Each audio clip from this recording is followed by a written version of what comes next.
session of this conference, and would you like me to use the microphone? Yes. Okay, because I've been told I'm loud anyway, so but now I have to be silent. Yeah. Oh, for the recording, okay. And I have to smile now. So let me thank Thomas for a wonderful conference, and let me thank all the participants, I think, for wonderful discussions. And I feel honored to chair the last session, which is a panel, and it's a panel of very famous people, and as you see, it's a gender equality panel, and in fact, it's a high parity kind of panel as well. So it's a very selected panel in terms of education and fertility, I think, also. Let me very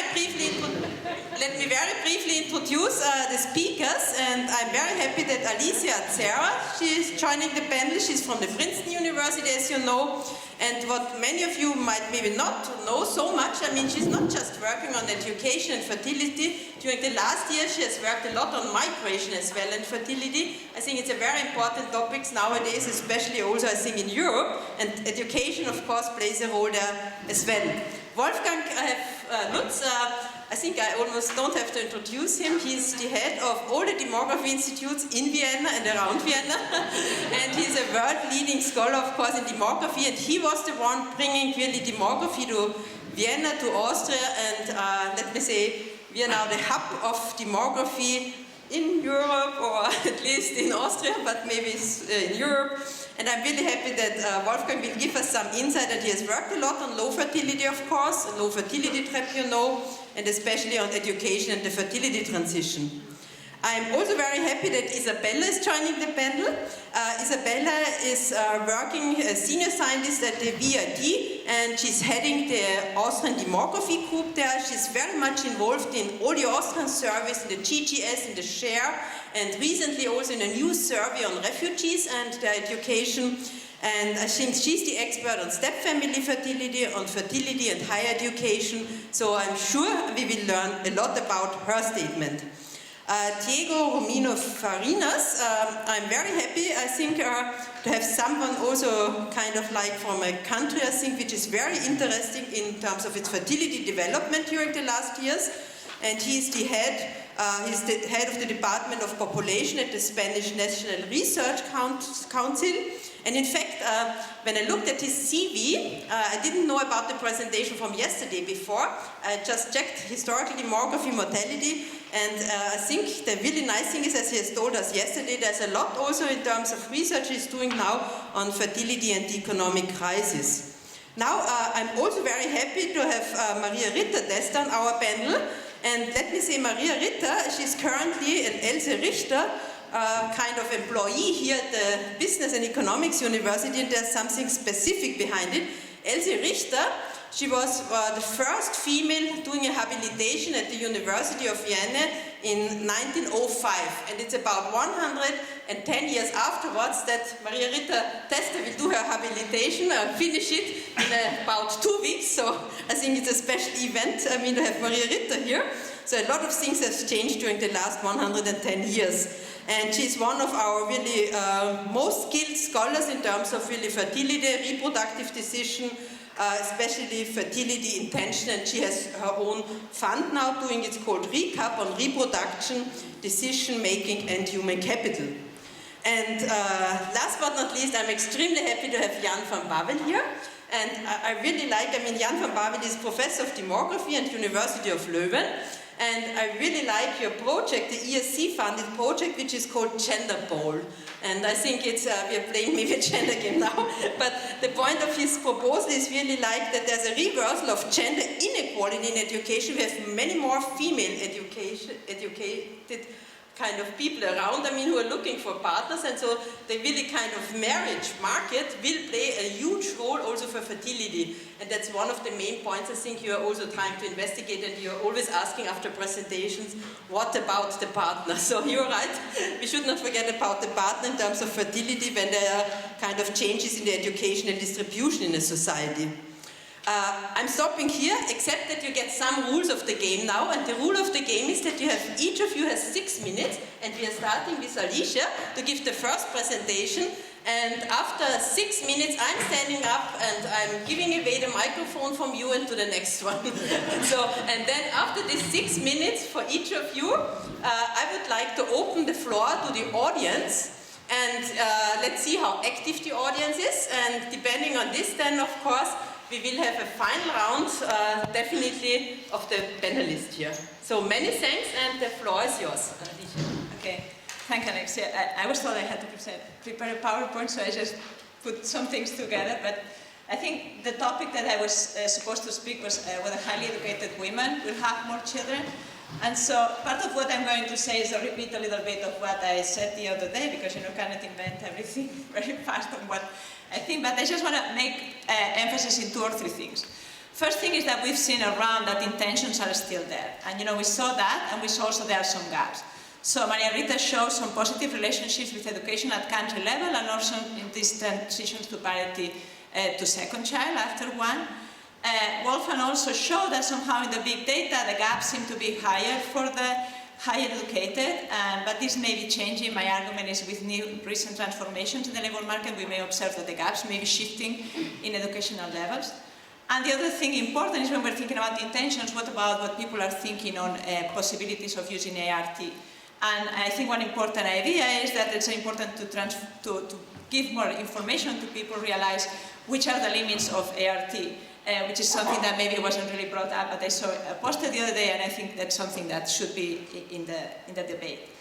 As I told you the other day, the majority of US new mothers have some college education. This is really for the new mothers, the big shift on people having less than high school diploma or less compared to college educated, and that's really telling us that there's a big change in what do we mean by education. There's a compositional change and a big selection. So college educated, as I argued the other day, I think they are now less selected, so we have less heterogeneity, and some of the less educated are more selected. So to some extent, because of compositional changes, we have to start thinking that, some unobserved variables that we won't be able to see as preferences may be now becoming more heterogeneous across the college educated, and we may be getting more of the span of underlying preferences of the number of children among highly educated.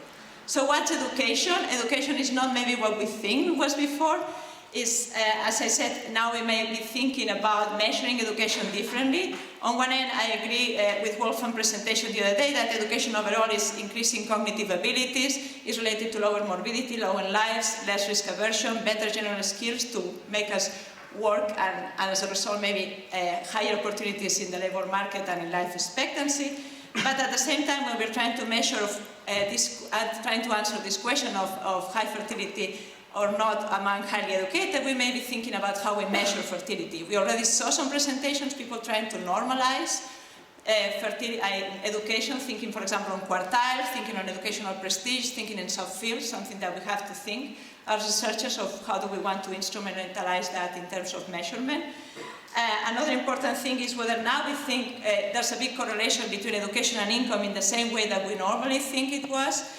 There may be more dispersion, there may be people that are going to be spread across larger fields, and also somehow this is related to my talk on increases in inequality, that maybe some of the jobs that people thought in terms of aspirations were going to be getting or able to sustain with high education are disappearing, or maybe the careers are going to be shifting over the lifetime. And so correlation with education and income may be more heterogeneous because of the 2 things, the compositional changes and the types of labour market we are facing. A couple of last things. One thing is the relationship of how the labour market is responding to gender inequalities and the fact that women tend to be now more educated. I show you there's a big gender wage gap. If we don't work on that, I think there's particular barriers for this gap between intentions and fertility to be solved. And this is especially important in the high-end market because of the non-linearities of wage with the hours work. And what we can do, well, one of the ideas is where we will look at the Nordic countries, say, oh, this seems to be paradise. Well, as I argued the other day, this is paradise up to some point because everything is shifted towards the public sector.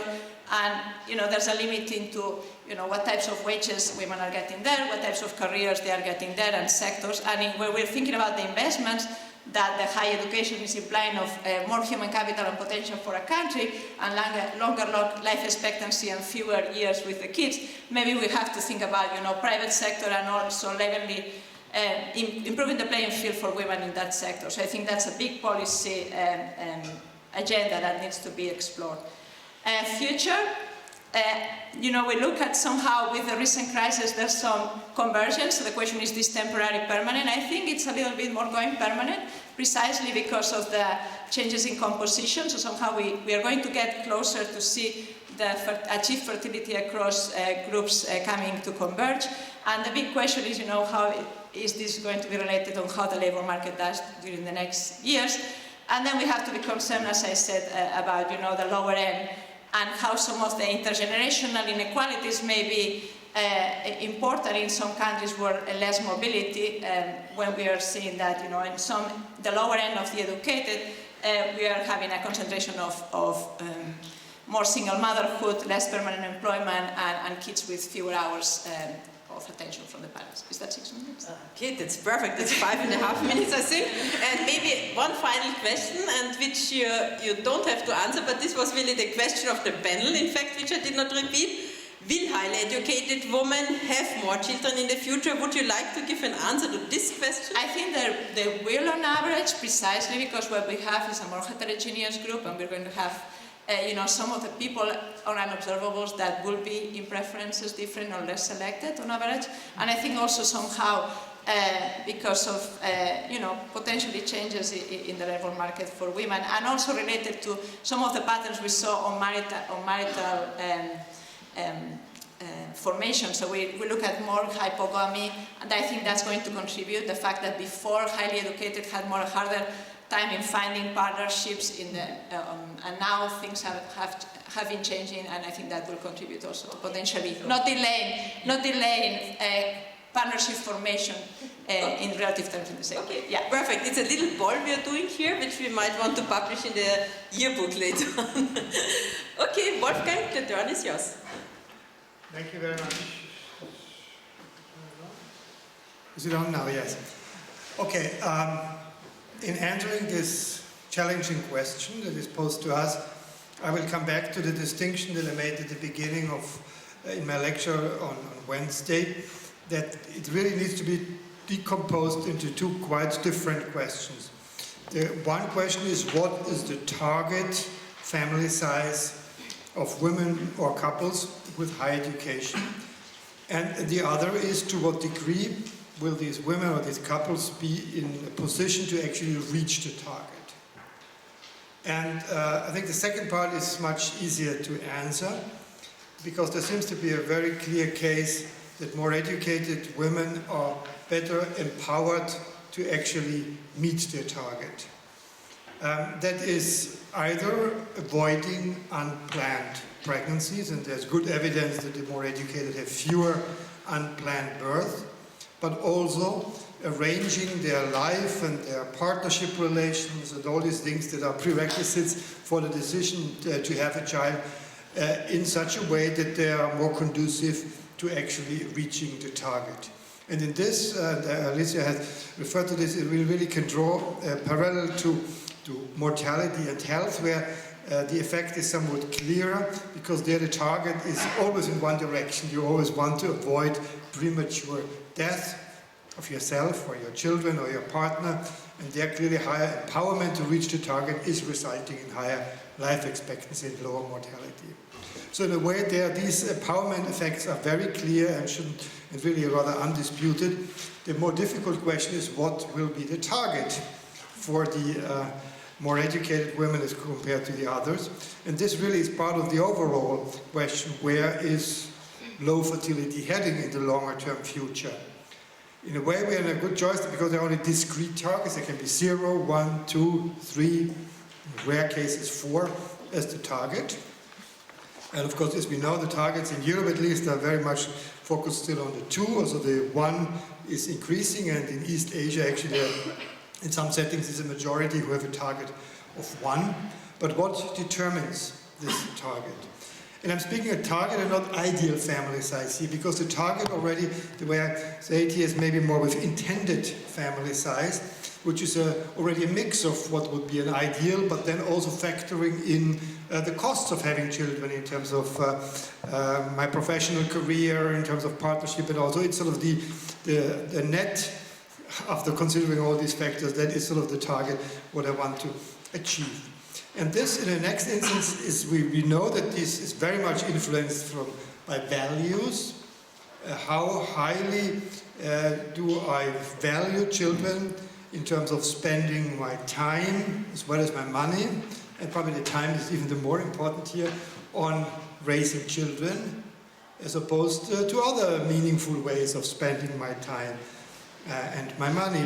So that is really, is it entirely due to values that can of course change in cultural evolution?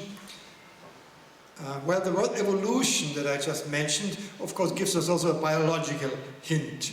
And there I will sort of, now my last point will really be on this question, that is there something in our genes, and something that has come out of the course of human evolution that will make us have children, that will prevent fertility to going to zero. And actually, you may remember this special issue of PDR in honor of Paul Demain. There was this one rather provocative paper there by Len Pritchard, the economist at Harvard, saying, why demographic suicide? So in the terms of biology, where sort of always the evolution has been driven by reproduction, how would one species voluntarily sort of go towards this extinction? And the answer clearly lies in cultural evolution. And then we ask, what are the biological mechanisms that up to now for humankind has assured reproduction? And of course here one immediately comes to the sex drive that is ubiquitous, and in the absence of contraception, of course sex leads generally on average to reproduction. So that was enough that nature could. And the question is, was this the only mechanism that nature has generated for us, the human population, to reproduce? And actually this was a question that I posed 8 years ago when I had the opportunity of spending a sabbatical at Oxford University. I had many discussions with David Coleman about this topic, and then we put in a little funding proposal with St. John's College and got the money, and then recruited a recent history of demography graduate, Stuart Buston, who was like in the first year entering demography, doing a huge literature review. What does the biological literature say about this?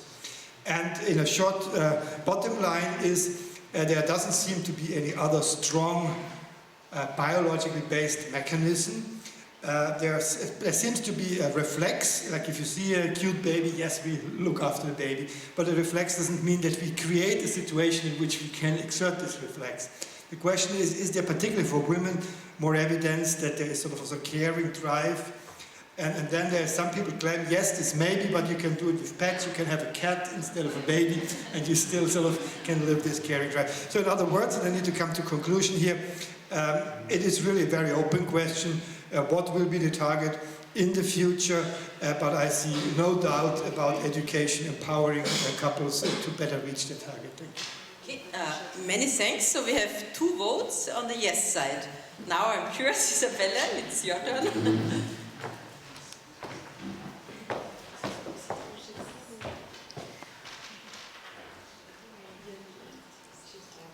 Okay, so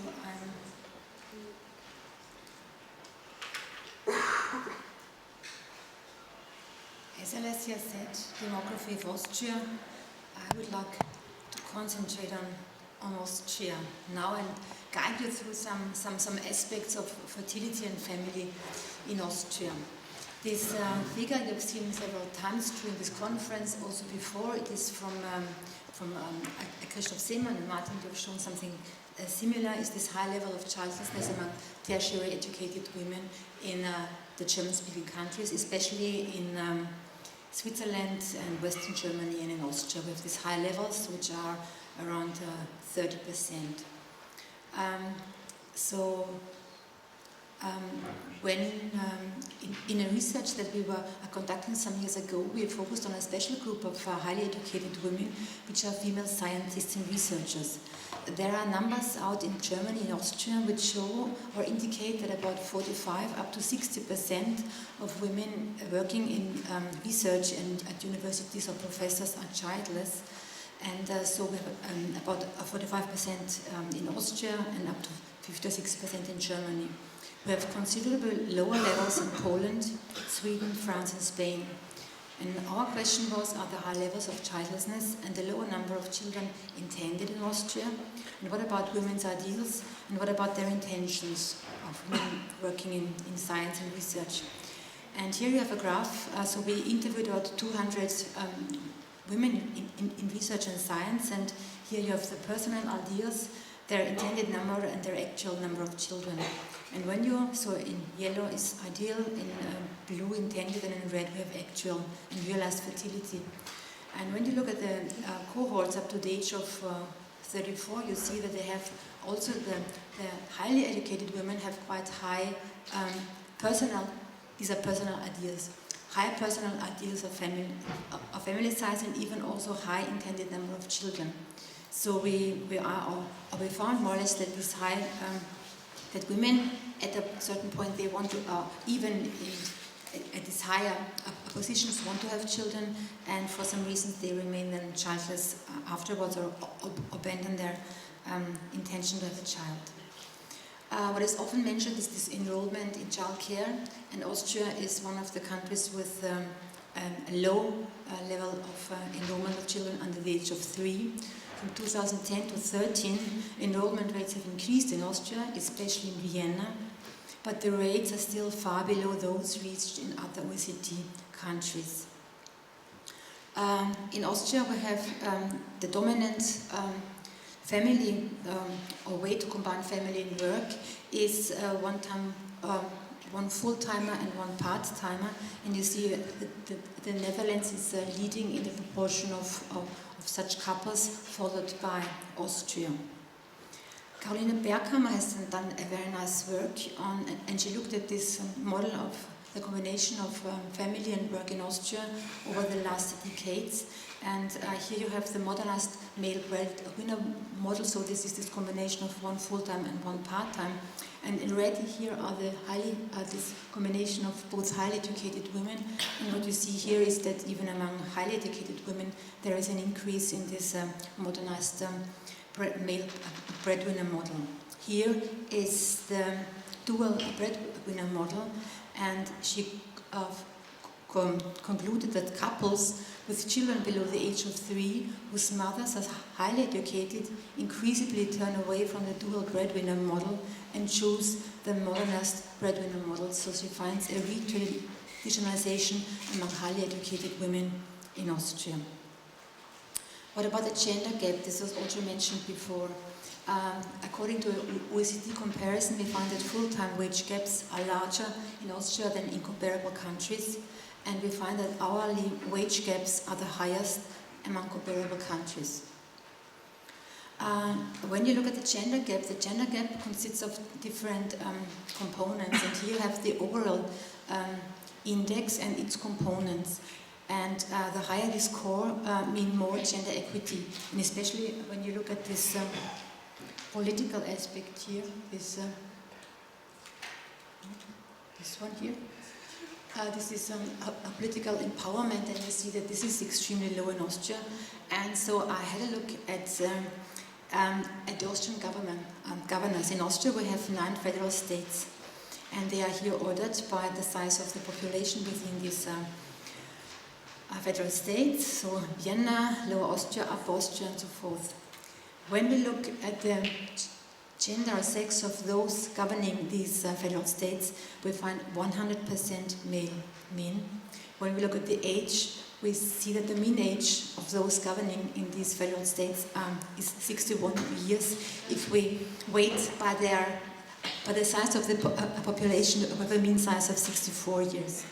When we include the first deputy governors, we find 4 women, which leads up to a proportion of male of 78%, a mean age of 57 years, and weighted of 61 years. And when we have the second level, then we have 3 women more, leading to 71% of males deciding or being there in these political positions, a mean age of 54 years and a weighted age of 45 years. The recent OECD report in Austria was published just this summer. There was a focus on gender mainstream. Isabella, we should close. Yeah, so my main finding is, well, okay, I skip this two here. My findings here, we have in Austria highly educated, or we suppose that highly educated women want to participate in the labor market in Austria.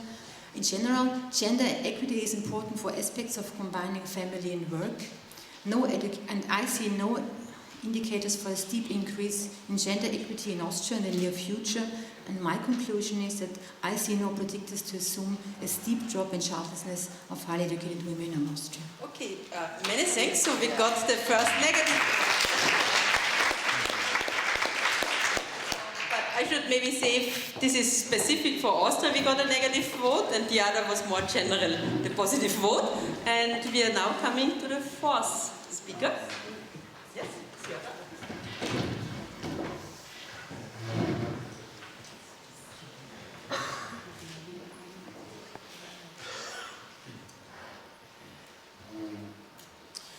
Okay, I will try to be a little bit polemic, but I mean, just to try to introduce discussion in this, and I will follow very much what Alicia was mentioning before. We know very well that educational qualifications are still the best insurance against unemployment. We have been seeing many of these things. This is Eurostat data for just recent data, how the unemployment is affecting very differently if you have tertiary studies or so. And we saw yesterday that this is protecting against the crisis moments. In the case of Andalusia, if you have a tertiary education, then it was just, you were getting as well unemployed, but less than other ones, like the secondary or less educated. We know as well that the tertiary education attainment people, they will have more permanent jobs. And we know that there has been a huge transformation on the societies, especially in societies like Korean societies or the Spanish societies, where there has been a huge increase of tertiary education in younger generations. And that is going to provoke huge changes in the future, in not only fertility, but as well in health and mortality. And we need to take in consideration this. The Spanish case, it has been always in that way. The demographic transition was done in a very short period of time, and all the things are just very quick, very rapidly done, and very explosive. But one of the things that worries me, and Alicia was just pointing out, is the mismatch of education and occupation. In the case of Spain, for example, more than 40% of people with tertiary degree are employed in a lower skill job than tertiary degree. So what that means, you have a tertiary education, but then you have a salary of a secondary education or lower than that. And that is affecting some of the things that probably you were mentioning. So the suggestion of introduction of another kind of information to consider what is tertiary education could be great. The second thing is, and that this will affect tertiary education. But one of the things that will affect as well is just the need population. Spain, for example, or Italy or Greece, they have 30% of the population that is not employed or not in education. And this will be probably, if the first one are going not to be the selected ones, or now these ones probably they will be the selected ones in the worst situation, meaning that they will be excluded in many ways or of the many things. Regarding mortality, because I wanted to have something on mortality, education not always is a good thing. I mean, in many other things there is a gradient between high educated and low educated. For example, in lung cancer, in women here, those with a tertiary degree, they will have a higher mortality than those with lower education. That is, I mean, it's just one beat one cause of death, not to the other ones. There is a strong gradient.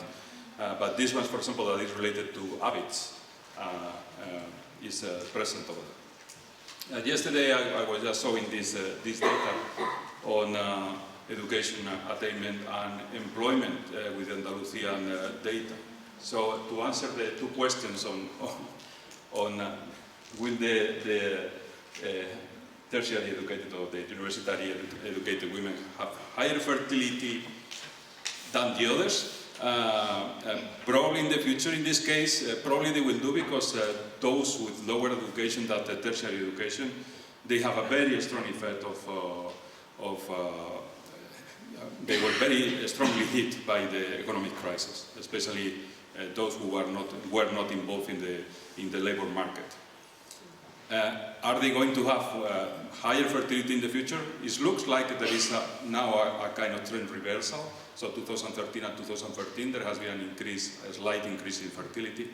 And probably in the future you will have growing higher fertility of tertiary educated women. But this gradient, as you can see here, depends not only on education, the gradient is there, but as well on the job market. And of course, if you have a permanent job and you have a security in your job and a good economic situation, probably fertility will look very different to what is looking in the situation that is now, especially in one of the areas that it has been worse hit by the economic crisis. Thank you. Many thanks.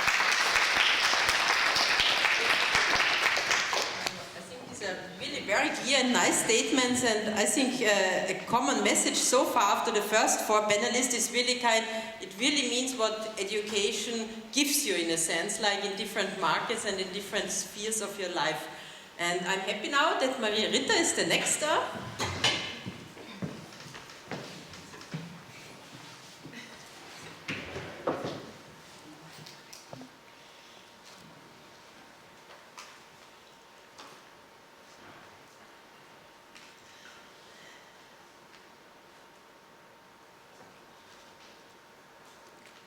Well, only a few thoughts to drive the discussion afterwards, and thanks a lot, Thomas, for giving me these spots.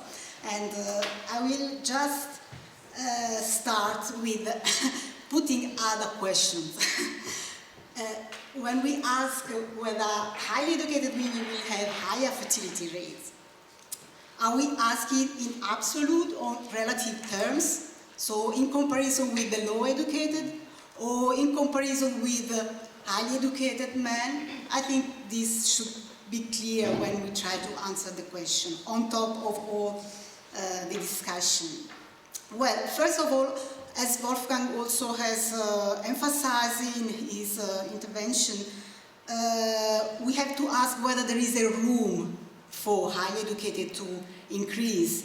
And this room is here if they want to have children, because if they don't want to have more children than they are getting, there is nothing that will happen and that countries can do. So I would say there is a room, and I'll show you a couple of results, but many have already been shown during the conference. And if there is such a room, so the existence of the fertility gap, in which countries and in which institutional settings, because this is very crucial, as the previous contribution has also underlined. And finally, will fertility intention of highly educated women change?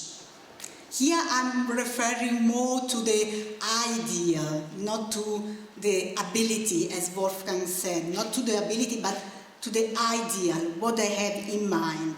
And I try just to put my thoughts in this table, having in mind the reference of Bongard model, which factors influence directly fertility, actual fertility, which comes at the top of the table. Well, in countries with the regime of contraception, the first place is for intended fertility. And here I would put a plus, because we have seen that up to now, the intended fertility of highly educated women is not that different from the low educated. There is this cluster around 2. And I think here we have to discuss why there is this persistence of 2-child norm also among the highly educated. The first answer would be, but I'm happy if you have other ideas, is that there are unique reasons behind having a first child, you want to become a parent, and the second child, you want to give a companion to your child, or, as we discussed with Alessandro yesterday, you want to reach this ideal constellation of a family with 2 children, 1 boy and 1 girl. So, in the future, I would expect ideal will be the same for the highly educated, cluster around 2.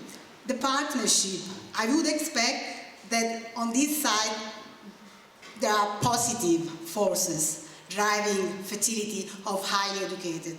We have seen that marriage market is easier, the quality of the partnership is higher, and disagreement is less common, and so on. A third factor, competing life path, because the highly educated are exposed to competing goals, and this is very crucial.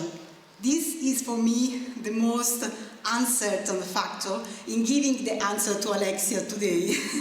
Because here we see a different pattern, which is, it can be positive in some countries, and it can be negative in other countries. But I would say that in the Scandinavian, for example, we do not have a big room to increase fertility of highly educated.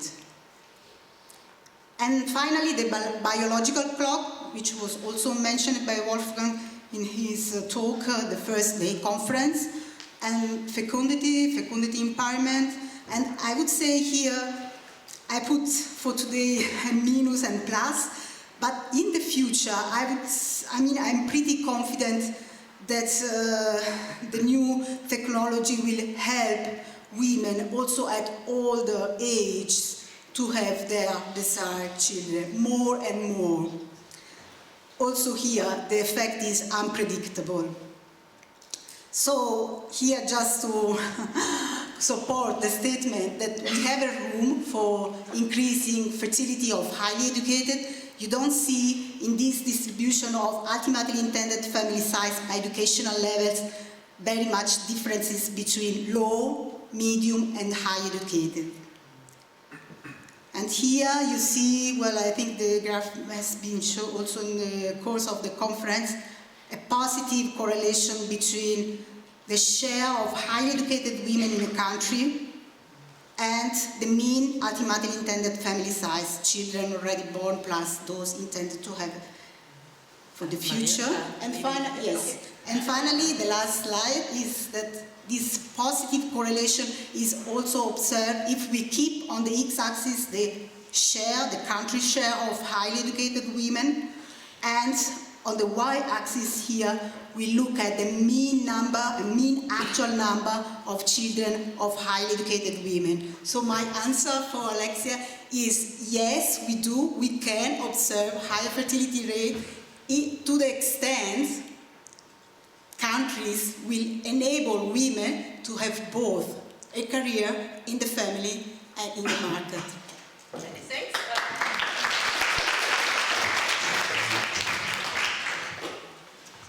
Many thanks, and many thanks for bringing in this really kind of clarification. What does mean more children or more fertility? I think that's a really important topic. Jan, it's now the final task to summarize or see.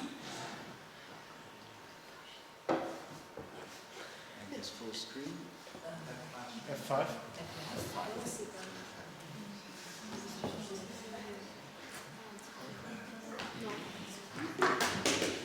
Anyway, I will do it this way, perhaps.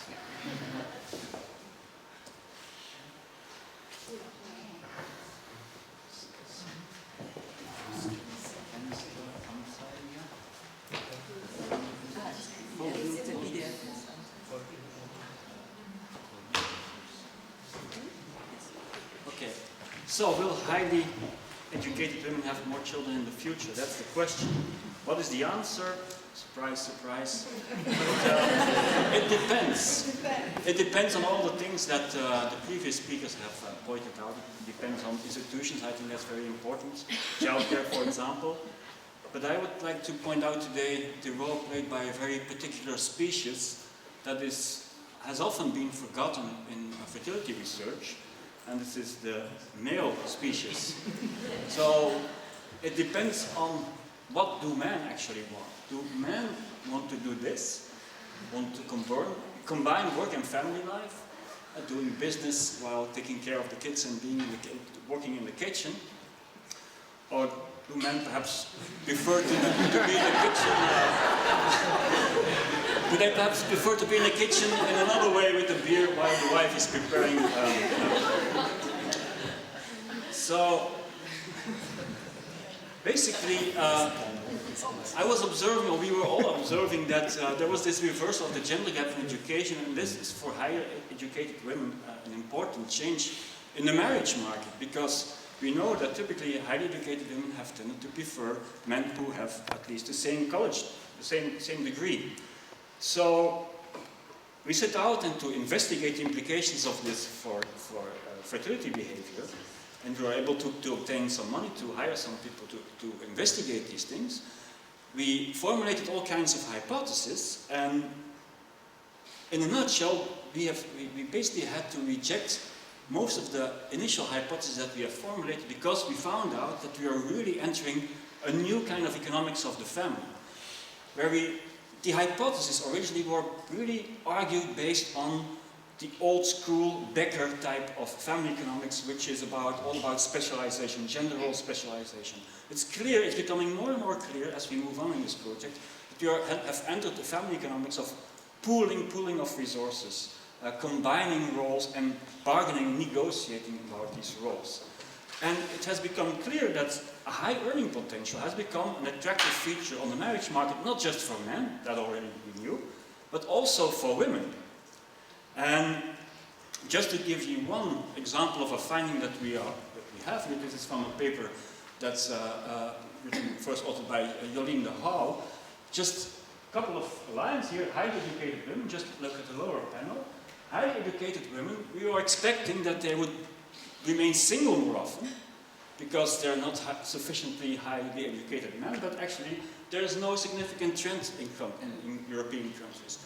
On the contrary, we find that low-educated women, they are significantly becoming more likely to remain single, and what highly educated women are doing is they partner with a guy who has somewhat less education. That's the green line, which is significantly going up. And we see that lower and medium-educated women are less likely to marry up in terms of educational attainments. We're also finding that in other papers that have been published in the meantime. If we have a couple where she has more education than he, even though there is and remains this very strong gender wage gap, we have found in a paper written with Martin Klesmans that the likelihood that she earns more than half of the family income clearly increases a lot, and it can attain pretty high levels of female breadwinner families. So we are seeing in Europe more and more families where the wife is the main earner. And we would expect that this would affect fertility, obviously. The whole economics of the family is changing. And this is a picture that I've taken from Alessandra Trimarchi's presentation that she gave a couple of days ago here. So we've always been talking about opportunity costs of childbearing being the dominant effect for women, while the income effect is dominant for men. This is shifting. This is clearly shifting. There is an emerging income effect emerging for women, right? For highly educated women. This is further explored in a paper written by Alessandra Trimarchi. So basically, I think the big question here is what will be the elasticity of gender roles with respect to all these structural changes? Notably, how flexible are men? How flexible are they willing to take up more care and housework? Because this clearly will have fertility implications, and we are already finding some results for fertility. Just to wrap up a couple of things, Alessandra Trimarchi has found in a paper that both his and her earning potential positively affect the transition to parenthood. Paper authored by Natalie Nietzsche, also presented a couple of days ago here. It's clear that the traditional Beckerian hypergamous families do not have the highest fertility. It's the homogamous who have the highest earnings potential, who have the highest fertility.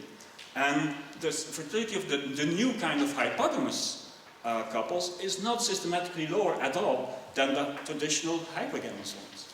All this is kind of running against original expectations. So, indicating that we are in a kind of new kind of family economy. So, coming back to the question, will highly educated women have more children in the future?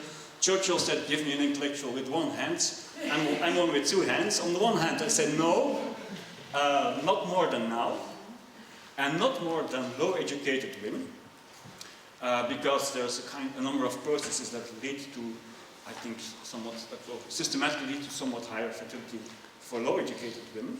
But yes, more than in the past, that to the extent that they are better able to combine work and family careers, as Rita Testa has also just pointed out, and yes, also to the extent that there's a kind of convergence that we are seeing with low-educated women being less able to find partners and to enter stable families. So we're seeing increasing challenges among lower educated women. Many thanks.